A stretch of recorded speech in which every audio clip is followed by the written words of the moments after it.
Mixing Music Podcast. I'm your host, Dee Kei, and today Lou is not with me today, but we have 15 different mix mistakes that you may be making right now. Mistakes that you might be making every single time you mix. Things that I want to directly address. Things that you may find, habits that you may find yourself falling into, and hopefully you can get out of them. I mean, the point of this podcast episode is to help you improve, right? So we're going to talk about 15 common mix mistakes that I see quite often.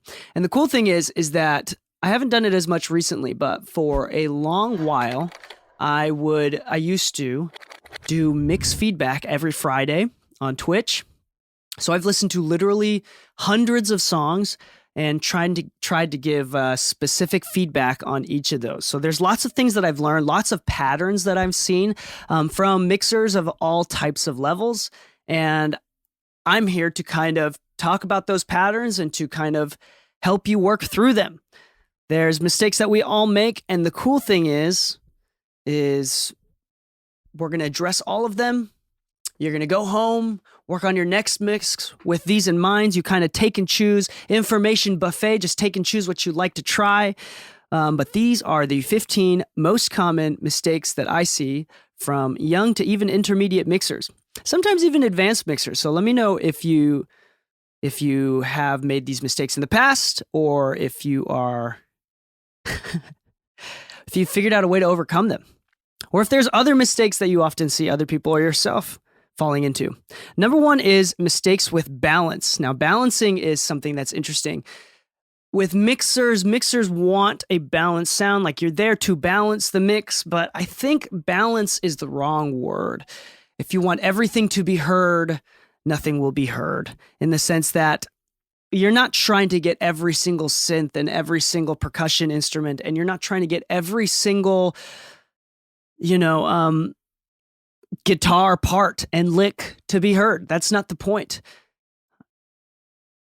I think a great mix is kind of like magic, where a magician will show you one thing with one hand while they do magic with the other. They distract you with one hand as they distract you from the other, and then they show you the other hand.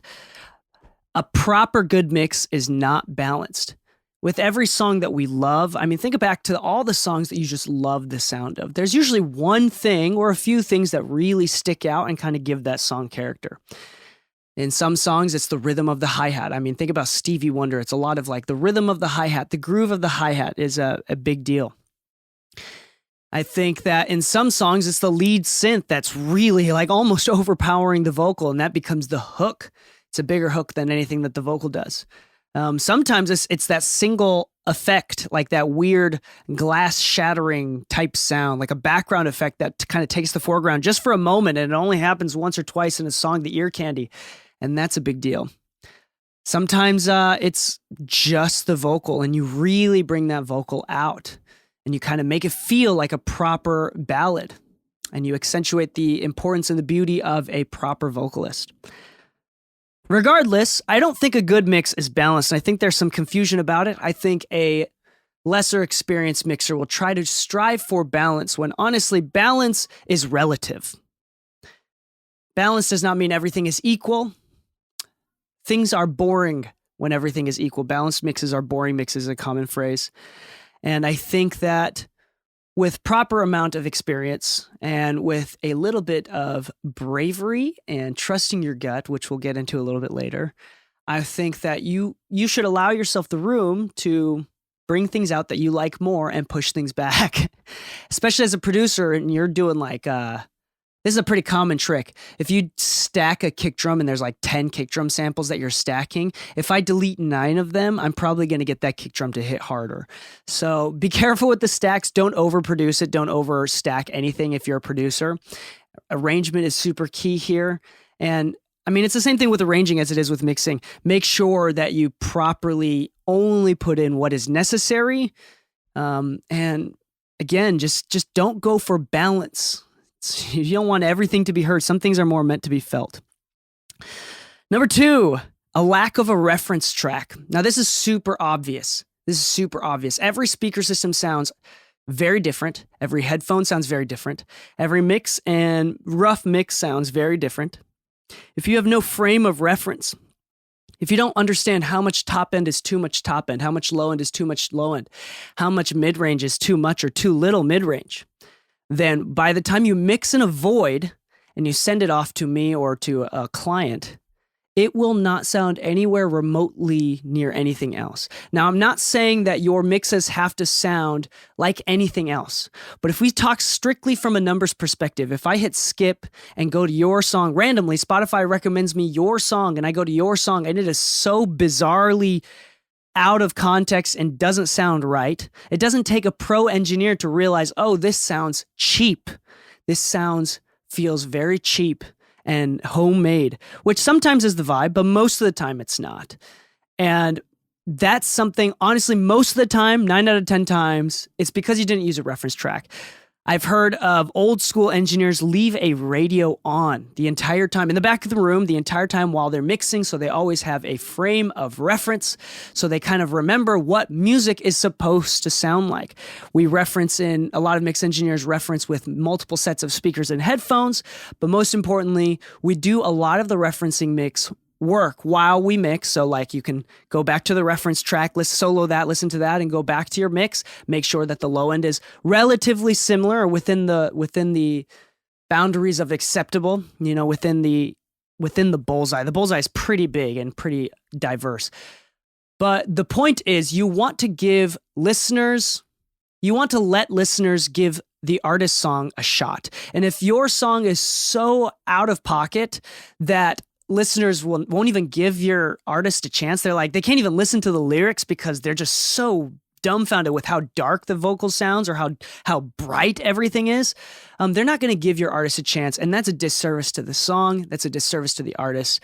And that's a disservice to the team.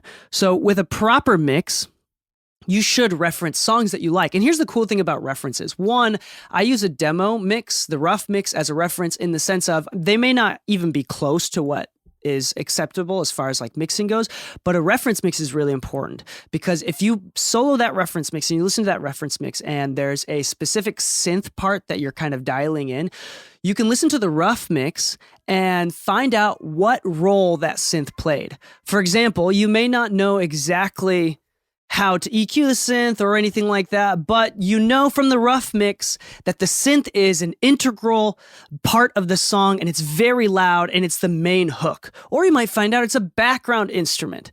Usually with rough mixes, the producer and the artist, especially if they're working together, they don't send you stems or a rough mix to start mixing unless they're somewhat happy with the song. They've gotten to a point where there's a vibe. There's some sort of emotional thing going on that they really like. And in order to maintain that, oftentimes it's with balance. So in order to maintain that balance, you can use the rough mix to figure out what roles each track played. Another reference is just a great song that you like the sound of. I typically have a large playlist of some Serb Guinea, some Manny American stuff, whatever, some big S tier mixers, and I'm listening to those, as well as other songs of mixers that nobody's ever heard of, but I just really like the sound of. And it's important to pick songs that you like, that you think will fit well within the context of the song that you're mixing. But I also think that most of your referencing and the homework done is actually going to be done before you even pull up any session. If you are not comfortable with your speakers, or you got a new set of speakers, you're in a new room, or even if you just moved your desk and the speakers slightly, even if it's just a few inches, I would take the time to, before you even pull up Pro Tools or whatever DAW you use, to go to Spotify or pull up Tidal or whatever you use and just listen to songs that you like. Literally just put in the practice, put in the hours of listening to songs for enjoyment, and then you can hear out of your speakers in that mix position. If you mix on headphones, then you can hear out of the headphones what are the expectations of socially acceptable low end, socially acceptable top end, socially acceptable balance, as well as mid range, things of that nature. What is too much reverb, too little reverb, different ways of using delays, all that nature. So the referencing, I think, will also come a lot before. And I don't think that's going to go into another mistake that people go into, but it's very, very obvious when you don't use a reference. Now, I'm a certified scuba diver, and one thing that you learn while scuba diving is, first off, unless you have a special nitrogen-infused oxygen tank, you can't go below around 60 feet. There's literally a line in the water where if you stick your head underneath, you will go like fully drunk, and people die all the time because they think they're swimming up, but they're actually seeing this reflection on the surface floor, and they're too drunk to figure it out. And regardless, even if you are fully aware, one of the things that the instructors always tell you is to watch the one thing that will always help you remember which way is up, and that is watching the bubbles. Now, I love this. I love this analogy because the bubbles are always going to go up, right? They always float to the surface, and when you're swimming, you don't ever feel like you're going to be inebriated or you're going to lose your balance or control. You're never going to feel like you're going to lose orientation. Like, it's just swimming. But if you're in a really warm, clear ocean, right? And the sand on the bottom is white and it's reflecting a lot of that sunlight, you'll be surprised how often people will lose orientation and forget which way is up because you're just so enthralled in the moment. You're floating, you're flying. And again, it's something that we can't even understand until you're there. But once you're there, I mean, people literally die because of this simple mistake. They're just not looking at the bubbles. So I think a reference mix is a lot like the bubbles. All it's there is to remind you which way is up, to kind of give you back in that right frame of mind, to remind you, oh yeah, this is what music is supposed to sound like. Oh yeah, this is what a good drum, this is how much a drum kit is supposed to be aggressive. This is what an aggressive drum sounds like, or a laid back drum sounds like. This is what guitars are supposed to sound like. This is what vocals are supposed to sound like. This is the average loudness of this song, whatever reference you're using it for. But the point is to just remind yourself, because if you mix in a void with no reference, especially without experience, without ample amount of experience and experience of referencing, that's a big thing as well. You're going to inevitably, even pro level mixers are inevitably going to lose their orientation, lose perspective.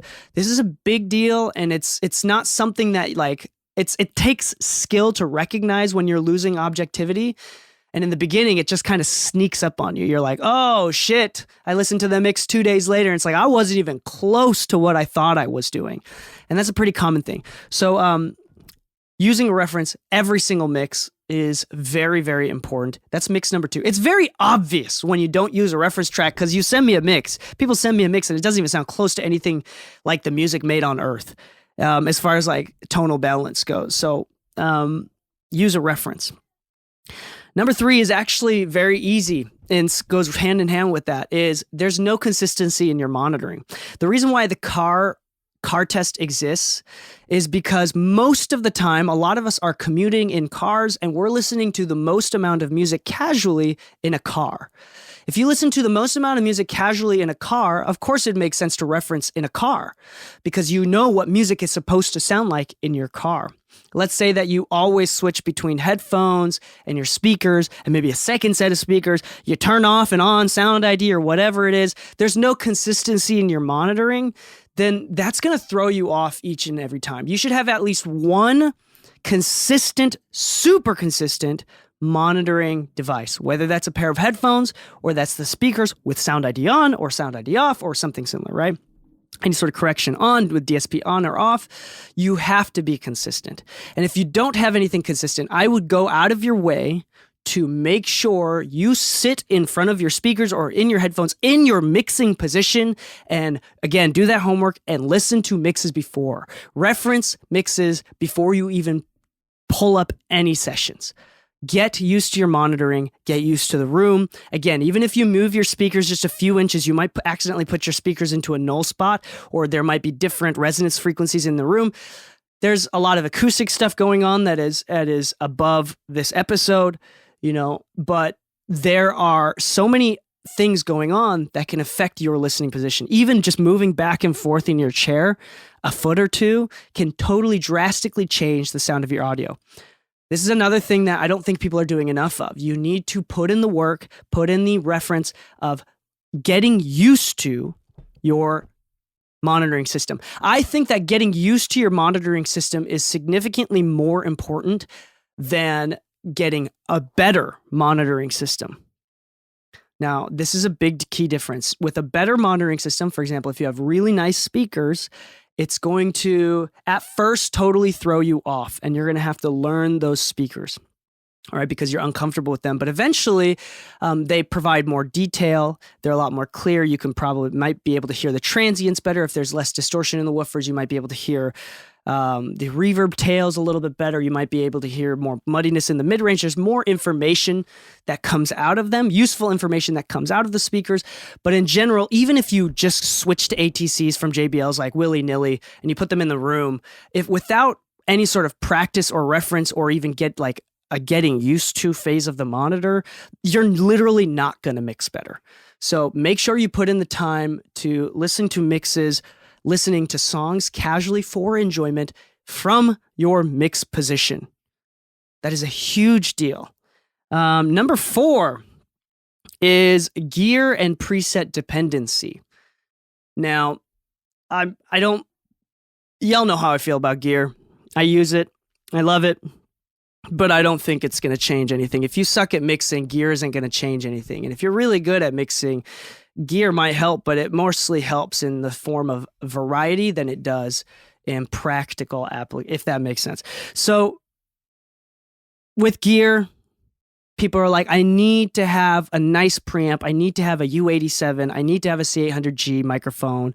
I need to have an LA2A. I need to do this or I can't record. I can't use the built-in Focusrite preamp. I can't use the built-in UAD preamp.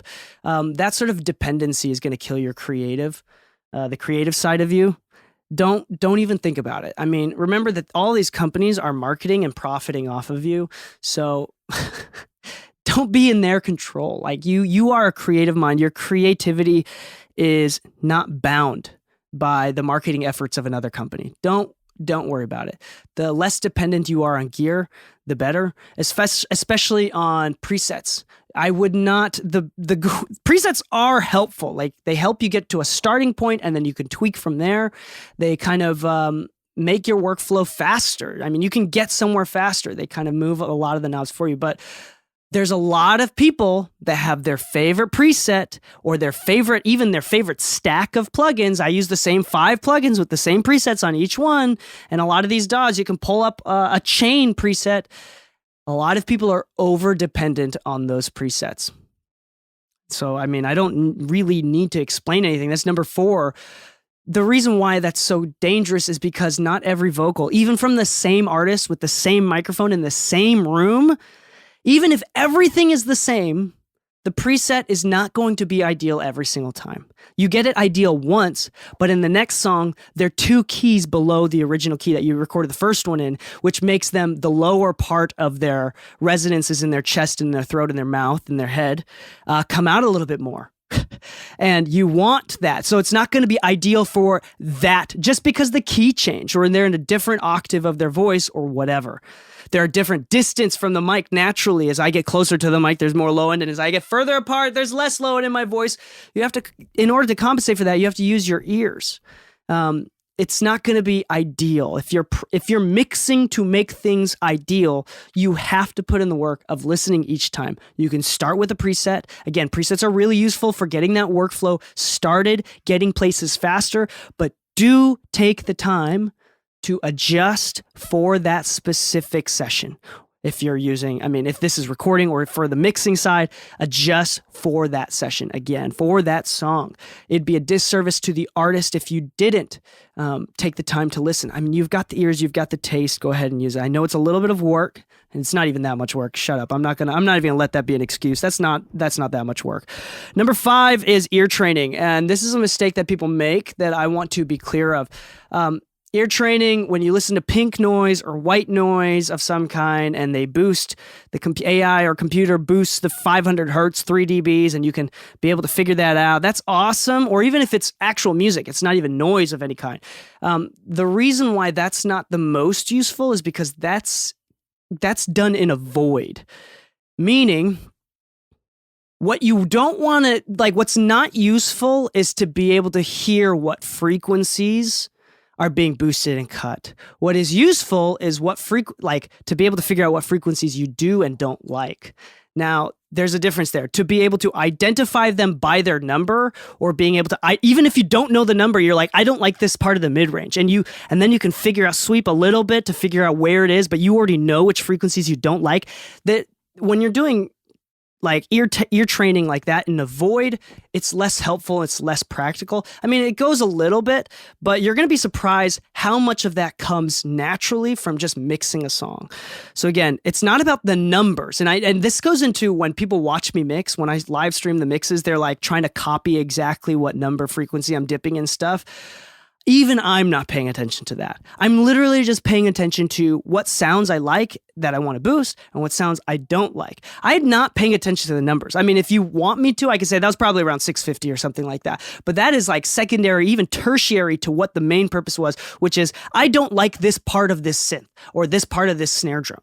And the number is arbitrary, right? So it's more important. I think the quote goes, I can teach you how to make a nice snare drum, but I can't teach you what a nice snare drum sounds like. And it's that second part, understanding what a nice snare drum sounds like. And again, that's subjective to you. You have a taste that people want to hire, right? Or people like to hear.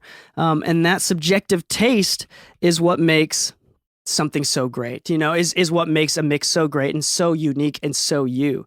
So don't be afraid to, again, like, don't have any FOMO from not doing that specific ear training. The numbers and recognizing different frequencies is just going to come naturally from understanding and learning what you do and don't like. We're going to take a quick break to let you know that this episode has been brought to you by Tegler Audio, based out of Berlin. Tegler makes fantastic analog pieces of equipment, everything from compressors, both tube, VCA as well, from reverbs to recording channel strips to tube summing mixers, and to my favorite piece that I personally own and have and use is the Schwerkraft machine, which is digitally controlled compression, 11 different types of compressor. I mean, this thing is built to the brim with tubes and transformers. It's fantastic. They have digitally controlled analog gear, which I'm a huge fan of. They've got two different pieces of that. They've got 500 series gear. So whether you're a tracking engineer, mixing engineer, or a mastering engineer, you need to check out this high quality company, Tegler. And guess what? Their prices, they're not crazy. They're mid-range prices for high-end equipment. They're like a fantastic company. We love them so much. And if you want 10% off any of their gear, you can go to their website directly or from their shop directly, or I'll link it in mixingmusicpodcast.com/Tegler, Tegler, and use the code MMPOD to get 10% off your next order. Now back to the show. Okay, what are we on right now? 1, 2, 3, 4, 5, 6. Actually, that was number 6, ear training, and then number 5 was ear training. Number 6 was mixed training in a void. Oh wait, no, mixed training in a void. Number 6. This is another thing that's similar to mixing in a void. Another way that it kind of hurts is getting practice stems or getting stems from someone is very useful. You can kind of look at other sessions. You can even see if they even have their plugins on. You can see how they mixed a session. It can be fairly useful. But the problem with mixing practice stems is that you're mixing without a client. And when you mix without a client, what is the end result? Because there's no such thing as an objectively good mix. There's only such thing in the real world when there's money to be made or productions to be done. Someone has to like the mix, and it's usually the artist, the producer, the manager. Someone is going to like it, and thus the best objective mix is their favorite subjective mix, if that makes sense. If the producer's big time in charge, then there's no point of mixing practice stems without someone to approve it. Because the only thing that makes a mix good is if they like it. If they really like it. And then after they like it, then it could be like, okay, we could talk about objectively good mixes. But at the same time, like mixing in a void without client expectations or any sort of client approval is significantly less valuable from the perspective of practicing mixing than to like offer a free mix to a friend and have them give you feedback and give them a product that they really like. That is such better practice as a mixer because, and this goes for any sort of creative field. Like if you're a video editor or Photoshop editor or something like that, a graphic designer, you can make stuff, sure, right? But at the end of the day, making something for a client is a different skill, and it's better to practice that. You don't want to create in a void, practice in a void. That only goes so far. So if as much as possible, if you're going to practice mixing, it is better to ask a friend if you can mix their song for free in exchange for the experience and for that added portfolio than it is to mix a song for free from a STEM practice website or something like that.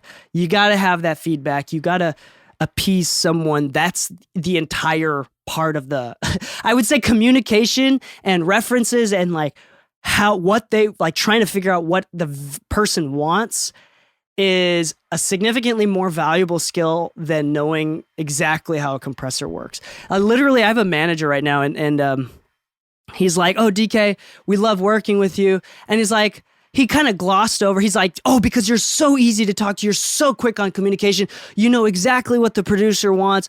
Oh, also you got the chops too." Yeah. And it was like the fact that I was good at mixing was like the last thing on the list. And it was because I was there's no hassle. I'm easy to work with, easy to communicate with. I know exactly what they want. I'm able to turn things around really fast. Those are the things that really change and level up a mixer. And it's kind of difficult to gain that skill and understand how to mix quickly and understand what a client exactly wants and to interpret the weird objective things that they're saying, like I want the music to sound more blue. How do you interpret that unless you have a lot of experience under your belt? And you kind of understand, you listen to the song, you're like, okay, I think I know what they mean by blue, or I think I know what's making them dizzy, right? With the example that we talked with Leslie Brathwaite so many times, where all he did was turn off the auto pan on one of the tracks. Okay, number 7 is wimpy mix moves. This is a mistake that I see people make. There's a lot of people that do too much mixing, too much compression, too much EQ and whatnot. But I also see a lot of, I mean, I'm not going to lie to you, I also see a lot of mixers that are fairly self-aware and they're just way wimpy. You're mixing like a bitch. And what I mean by that is you want to cut something because you don't like the frequency, but you're already cutting at 5 dBs and you've heard or you feel like it's wrong if you cut more than that. And you're like, but I don't like what it sounds, but I don't want to do more because I heard that if I do more, it's going to hurt it. Don't be a bitch. I mean, you know what you like. And I would say that there's a lot of quality on the table that you're leaving if you don't do what you think is right. And if that means cutting more than 5 dBs or having a wide cut rather than a bunch of small, narrow cuts, do what you like. Do what sounds good. And that's, that's funny. Do what sounds good, right? Alex Toomey there. But I think that there's some people that do way too much, but I think that in that intermediate stage of plateauing, I find a lot of people are just too afraid to do more. Their gut is telling them they don't want as much low mids in the vocal, but they're like, and no matter how much I cut the low mids, it's still too much, but I'm afraid to cut it more because I've already cut too much. The EQ looks crazy. The EQ already looks crazy. It's just visually, I just don't know what it is. Just go ahead and cut more. Do what sounds right. Don't worry about technically correct. Because I do really believe I see that a lot of intermediate, especially intermediate mixers, where that is keeping them from progressing, that is keeping them from making a song sound better. And honestly, that has a sound. Being a wimpy mixer has a sound. It sounds like you can't fully commit. And I want to be clear, it's okay if you do things that are odd or weird sometimes. Maybe not all the time, right? Maybe your gut is right sometimes. But at the same time, if you have enough self-awareness, then it's okay to do things and then recognize, okay, that was too much later. If you're able to recognize, okay, that was too much, I should dial back. It's okay to do too much. Figure out where the lines are, find the boundaries of what's acceptable, and keep moving forward. If you feel like you're plateauing in the intermediate level, that may be the biggest thing. Number, what is this? 1, 2, 3, 4, 5, 6, 7, 8. Number 8 is not bypassing your plugins. I think this is simple. I mean, don't put stuff on. This is kind of like the preset thing. Don't just put stuff on and leave it there. Like, make sure that it's actually happening. I know that you like to use this specific compressor on every single vocal. You love the CLA 76, every single vocal. You love the RVox, every single vocal. That's your go-to compressor. You should, even if it works, you should bypass it. Like, you should find out if, in this instance, this might not be one of those 1 in 10 or 1 in 100 instances where it just doesn't work. How would you know unless you bypass it every single time? Not only does bypassing kind of put things back into perspective, especially in the digital domain, this was not something that was as easy in the analog domain. And it's a blessing for us that we can compare so easily, A/B so easily, when a compressor is toggled in and toggled out. That's it. It's so nice. And you can hear for yourself and decide for yourself, is this actually making things better? So make sure that you bypass. Number 9 is very awesome. It's very simple. It's overlooked all the time. I know that many producers talk about this, is not trusting your gut, your inability to trust your gut. Now, this is important. I want to put it in perspective. I've heard Rick Rubin talk about it in these similar terms. But before any of us got into making music or producing or mixing music, before any of us got into it, we liked music. We still probably do like music. And even before we hit any sort of technical verbiage that we were able to understand, like technical knowledge, we understood that we like these songs more than these songs. And we were able to say, I subjectively, personally, like these songs more than these songs. I like the sound of these songs more than these songs. Even without any sort of technical knowledge, you have preferences. That means you have some baseline sense of taste. Now, the problem is that when you're learning how to mix, you have to learn the technical tools. You have to learn what an EQ does, what it sounds like, how it affects the sounds, how you're going to use that tool. Same thing with compressors, saturators, modulation, reverbs, everything. You have to figure out the technical usage of these tools. And when you're going to the valley of technicality, you're going to forget about your tastes. You're going to forget that, like, oh yeah, I'm using a compressor to make the drums punchier. I know that sounds so simple, but when you go through that beginner intermediate stage, you're going through the valley of technicality. Like, it is until you get out of that valley and realize, okay, now the technical stuff, the compressors that I use, the harmonic saturator, the tools that I use, the technical tools that I use are so secondhand, like nature. It's so natural to me.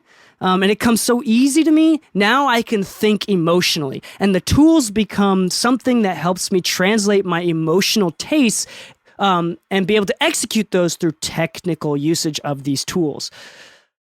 This is something that, again, I think is a really easy mix mistake people are making all the time, is the importance of trusting your gut. Try things. You can always bypass. You can always undo.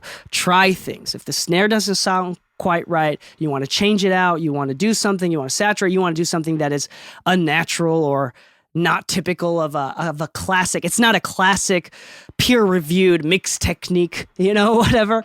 Go ahead and just try shit out. Remember that, trust your gut. If your gut is telling you that you want more fatness in the drum, or you want more of this or less of that, do it, even if it is something that is not typical. Trust your gut. The more that you trust your gut, the better experience you get. That specific advice is the most common and the most repeated advice from high-level mixers. When you're going from intermediate to advanced mixing, this is the secret sauce. Getting out of the valley of technicality and getting into that emotional awareness, that level of emotional awareness where the tools are only there to help you. The tools are only there to translate emotion. That's all it is.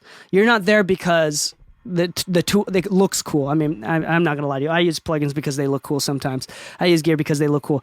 But trust your gut. Do not be afraid to trust your gut. 11 is people are mixing too slow. People are mixing too slow. Yes, I think that mixing too slow is going to kill your mix. I really do think so. Not only are you, if you're charging per song, not only are you making less per hour, but I genuinely think it's making your mix worse. The cool thing about mixing is that, with inspiration, right? You want to be inspired. You hear a song, you're like, oh my gosh, I'm going to mix this to be so fire. You get so inspired. If you mix it for 3 days straight, 12 hours a day, that inspiration was gone by hour 3, day 1. Like that, you might get a little bit of that inspiration back at the beginning of each and every day, you know, when you go to bed and you don't listen to anything for a little bit. But inspiration is fleeting. I'm going to say that again. Inspiration is always fleeting. So in order to keep and control that inspiration, to stay inspired, to be able to mix emotionally, you have to learn how to mix fast. I mean, we've seen professional Fortnite players and Apex players where they're like on their mouse and keyboard hitting like practice target shots. One misclick, like I'm dead serious. Like I'm so dead serious. One misclick can cause you to lose inspiration. One time that you didn't know a shortcut and instead you went through the menu and you had to use 2 brain cells to go through a menu instead of just natively just using a shortcut on the keyboard might be how you lose that inspiration. Just a little bit of inspiration might be what it is. And it's usually a little bit of inspiration stacked on top of each other that's going to make the song feel really inspired, feel expensive, feel really well put together, really thoughtful, whatever adjectives you use, whatever words you use to describe it. I do think that if you mix fast, not only are you going to potentially make more money per hour, right, and increase your level of income, be able to balance more work, and be able to manage more projects all at the same time, but I genuinely believe that if you practice mixing quickly, you'll be able to stay inspired longer, maintain objectivity more during a larger percentage of the mix. And I think that your mixes are genuinely going to sound better. There's almost never been a time where I've second guessed my mix decisions and I second guessed it. So I changed it a little bit and that sounded better. That's like never been a thing. If you ask any sort of mixer, very rarely does that happen. It's going to be like, even if with Kanye, who took Manny to like 100, or like Michael Jackson, where he took, I'm Bruce Swedien through 100 different revisions and goes back to mix 2. That's because they were inspired during the first couple mixes.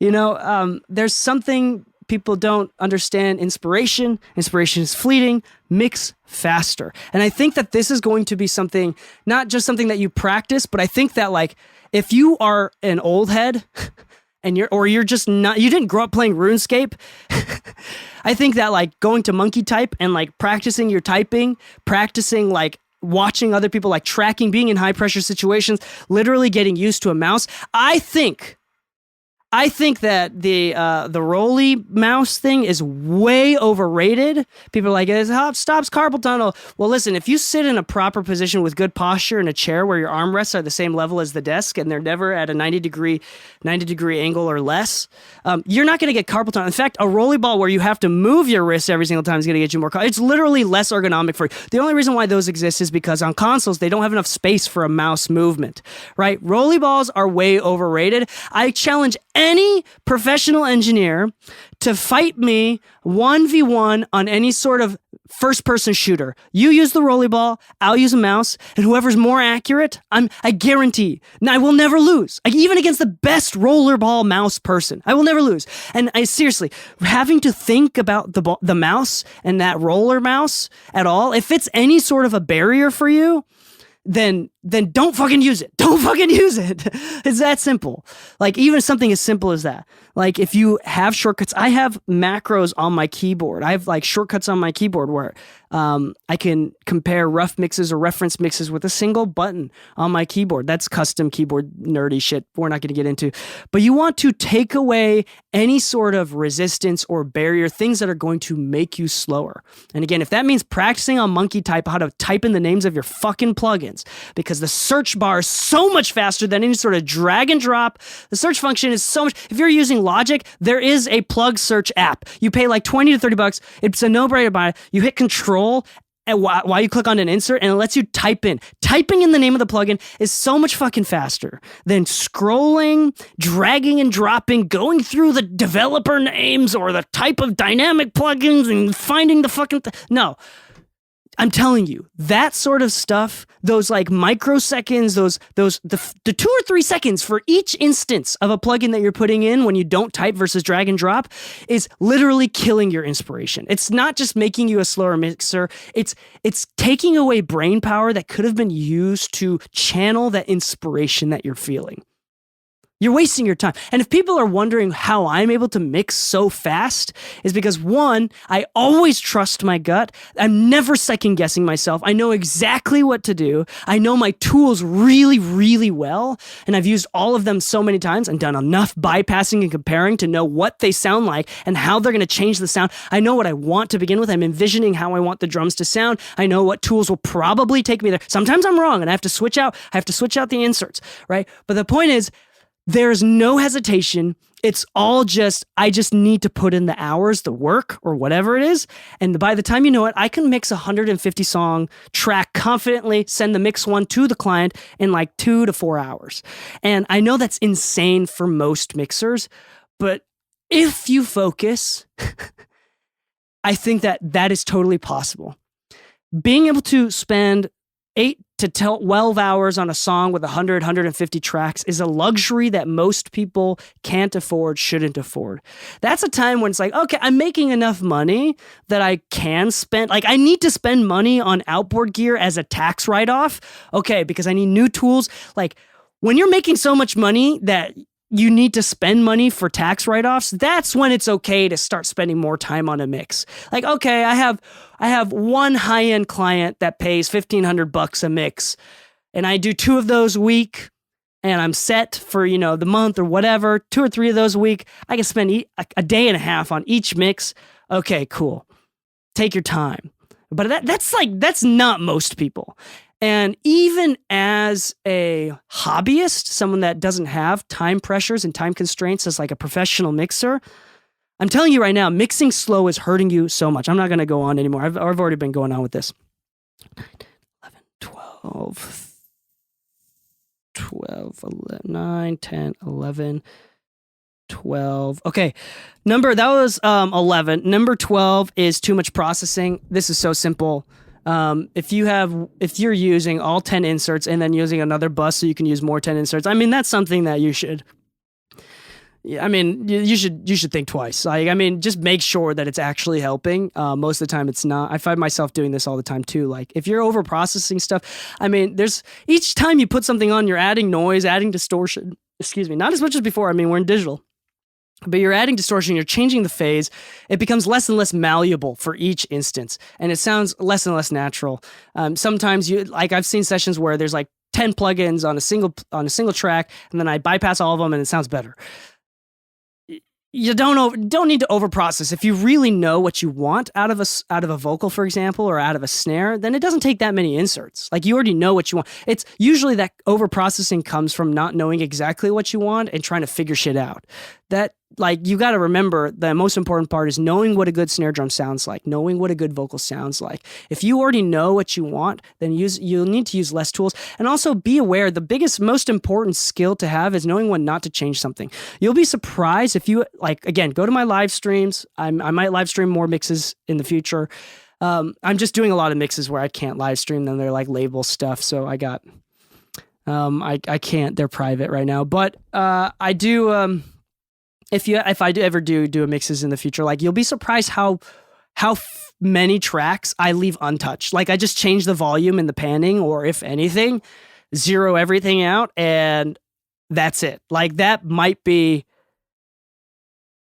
that, like I don't do anything. It's just like, all right, it sounds good as it is. Like being able to recognize when something sounds good without touching anything is a very, very important skill. Number 13, communication. Okay. I don't need to go on about this. What's making your mix suck is your inability to communicate.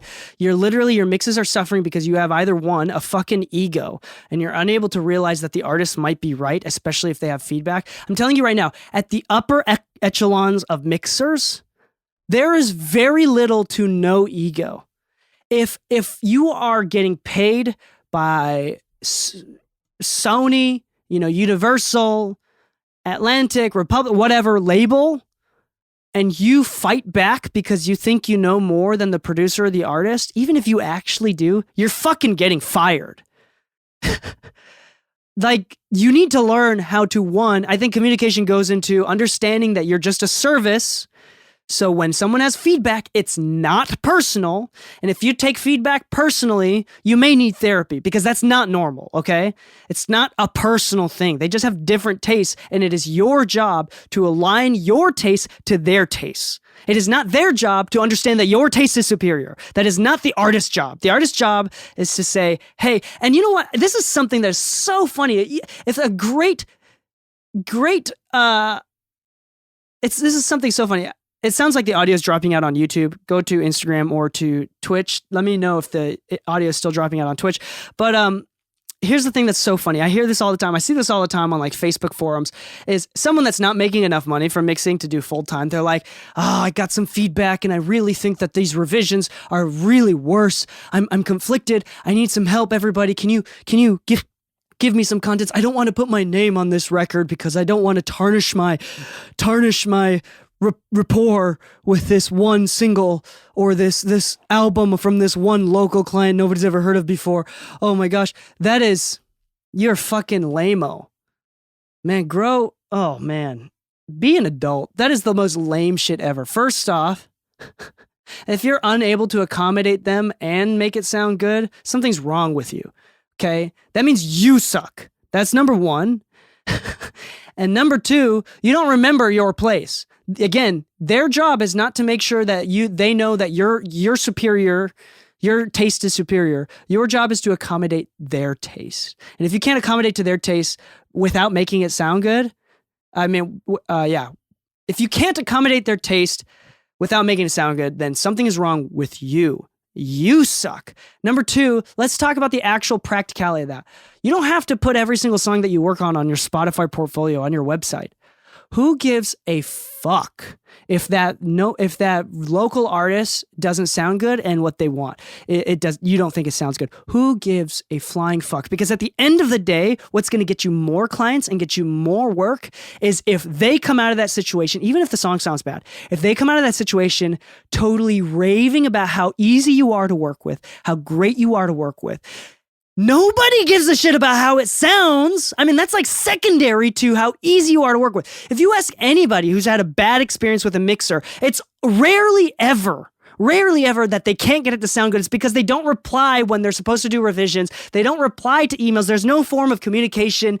That's 99% of why people have a bad experience with a mixer. So if you can let people have a great experience and you just hold your fucking pride and your tongue and you don't say shit out of pocket, and you remember your place, there's a level of humility, then you're going to do so well. There's going to be more word of mouth, more potential work. There's going to be less friction. And guess what? You don't have to work with them ever again. If you didn't enjoy it, then you can either raise your price to ridiculous levels for them and so they don't ever hire you again, or they have better expectations to begin with. But it's usually some level of expectations that you didn't set in the beginning anyway. Like if they don't think that you're the GOAT mixer before you even started, there was no communication to begin with. Like that's why managers are so good, because managers kind of talk you up. Like it's a third party person that's talking you up and they think that you're the man before you even start a session. That goes a long way. Like talking to them, making sure that the artist, like if you take them out to lunch and you listen to them and you kind of try to really understand what they're going for, try to truly understand what their tastes are. And if they start to feel like you're on their team, like totally on their team, and if they start to feel like you're really in it for them, they're going to have less feedback. Their expectations are going to be different. They're going to remember, oh yeah, we're on the same team. We both want this record to sound good. Mixes are going to sound better to them. They're going to be happier. It's literally just communication. I think that's another point that we're going to get into later. Number 14 is to keep improving. Even multi-Grammy winning mixers, mastering engineers, like we still have breakthroughs all the time. Like, oh my gosh, this sounds better. Oh my gosh, this sounds better. They're doing this. I can't believe I haven't been doing this entire time. It is important to always be improving. If you are plateauing or you feel like you're just the GOAT and there's no way that you can improve because you've hit a ceiling, there's something wrong. I think it's fair to say, like, the humility that comes with it, that comes with understanding that you may be really good, but you have a lot more to go is super important. I think that's just so straightforward. In fact, I'm going to replace number 14 with this, and this is so controversial, but I talked about it once in the episode about loudness. I'm going to reemphasize this. Almost never should you submit a mix, even if it's going to go to a mastering engineer, almost never should you submit a mix without a limiter on the end. Like, you don't want to submit quiet mixes. Again, I know, I'm telling you right now. I know that people are like, don't make things too loud, and a lot of people have an ego about loudness or whatever. It's going to hurt you because the clients, they're not engineers. They're typically consumers most of the time, right? And so they're going off the sound of, does it sound good from a consumer baseline level? And loudness affects that way more than we think. What I'm not saying is take it to minus 0.4 LUFS, which is, that's a story for another time that I discovered this last week. What I am saying is just put a limiter at the end when you're delivering things. And if you need to send another for the mastering engineer, then take off the limiter, send it for the mastering engineer. Loud. And literally one of my students who is doing really well in India, shout out to you, Pixel, we did a lesson together, and he's like, I cannot get over like these revisions, these clients' revisions. They're like, it's just not making sense. I don't know what it's happened. I was looking at the revision request and I was able to interpret. I think they just want this to be louder. They didn't say louder at any point, but through the interpretation from experience, right? Working with clients all the time, I'm like, hey, can we sacrifice one revision? You know, you might have to do another mix after this, but just as a test, can we see if this all could be resolved by making it fucking loud, like a lot louder? He was submitting these mixes at what, minus 10, minus 9 LUFS for like a hip hop track, and we got it to like minus 7, minus 8, just a little bit louder. Not super loud, but just a little bit louder. And okay, it is pretty loud. But we get it to that level. The client loved it. No revisions. That's the only thing that we changed. It's insane to me. Like, it's insane to me how well that worked. And regardless of how you feel about loudness or the technicality of the physics of audio and music and naturalness, humans are humans. And loudness is something that is a tool that you should use to win over clients. Now, I think that you shouldn't overcompensate with loudness, but just remember, if you're submitting mixes that aren't loud enough, I think that is hurting you. And I think that you should submit louder mixes, even within normalization standards now. Number 15, the last thing. I say this all the time, don't negate experience. It's not how you use a compressor. It's not the EQ and the tools that you have. It's not Ableton versus Pro Tools versus Logic. It is literally just experience. You get faster, you maintain objectivity, you learn your tools better, you understand and are able to interpret clients better, you understand the communication side, how to balance project management, how to balance between projects. All of this stuff improves with experience over time. There's a reason why the masters at their crafts have been doing this for decades. There's never been a master at mixing that has developed within the first decade of their career. Like, you don't get legendary status of mixer in the first decade of your career. That is so far and few between. This is a difficult enough skill that even with a decade or two of experience, you may not ever become a master. Like, don't think that you mix for 6 months to 2 years and all of a sudden you're the GOAT. That's not how this works. Do not negate experience. And it's hard to kind of communicate how much better you can be until it's like in hindsight. Like, every year you should be looking and see, like, in hindsight, oh my gosh, I knew nothing last year. Like, that's how it's going to feel every single year. And that's how it should every single year. So that means you're on the right path. Don't negate experience. Be patient with yourself. Be loving to yourself. Understand that this is all a process, to trust the process. And as long as you are focused and maintain passionate and love, honestly, the best mixers out there, the best producers out there, they maintain something that most people lose during their career, which is the absolute baseline passion for good music. So as long as you maintain that, just enjoy the process. Don't overthink shit. Just remember that you love music and you're here to help create the thing that you love, then I think that is going to translate into improvement overall. There's some things that you should focus on while improving, right? Like if you're taking surfing lessons, for example, like the pop-up, getting from on your chest to on your feet, like that's a specific aspect that you should train and focus on for a while. But eventually, like that becomes something you don't even think about. And you just get better overall. You start to feel the wave better. How do you explain to a noob surfer to start feeling the wave? It just takes experience. Like when I talk about saturation and compression, and they're like, "Why did you do that?" And a lot of the times the answer is, "I don't know. It just felt right." That's the equivalent of like a pro surfer being like, "Just feel the wave, and you can feel which way it's turning, and how much you should drop in, and how much speed you should maintain." And it's the exact same thing. Like you just got to feel it, and that feeling doesn't come from just being on the waves all the time. Being on the waves all the time. Like so. It's just bit by bit. Be patient with yourself. You're not a god. You're human, and it's all just a bunch of humans making music, and that's what makes music so great. And that's why I'm so optimistic about AI, because no matter how good AI sounds, I think humans will always prevail. We understand. We have empathy. We have sympathy. So we need a lot more of that in our mixing than technicality. If you mix technically, I think that you should take the next step, which is start to mix emotionally. All right. I think that's it for this episode.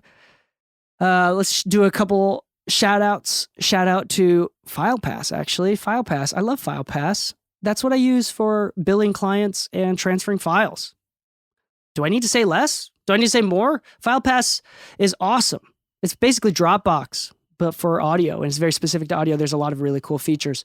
mixingmusicpodcast.com/FilePass. We're sponsored by Tegler. They're having an awesome sale right now. I won't even get into it. I'm about to buy 2 more pieces of Tegler gear. Love Tegler's stuff. mixingmusicpodcast.com/Tegler. What else? Anything. Free resources and PDFs, mixingmusicpodcast.com. And if you like this sort of content and you want twice as many episodes every single week, go to mixingmusicpodcast.com/exclusive for exclusive content, where I release 2 more exclusive episodes hidden behind a paywall every single week. So that means 3 episodes a week rather than 1. And so that is awesome. Me and Braden kind of break down different things, and we break down interviews from other producers, other engineers, and we kind of go further into explaining why that's good advice or why it's bad advice. It's fantastic episodes. I'm really proud of those. We got a lot of listeners and subscribers. To join the club, mixingmusicpodcast.com/exclusive. That is $4 a month or $40 a year. $4 a month is less than the price of a cup of coffee for way good knowledge that can actually help you make more money. It's better than coffee, because coffee doesn't make you, maybe it makes you money. I don't know. It gets you hyped up, makes you a better mixer. I don't know. But happy mixing, my friends, and stay saucy.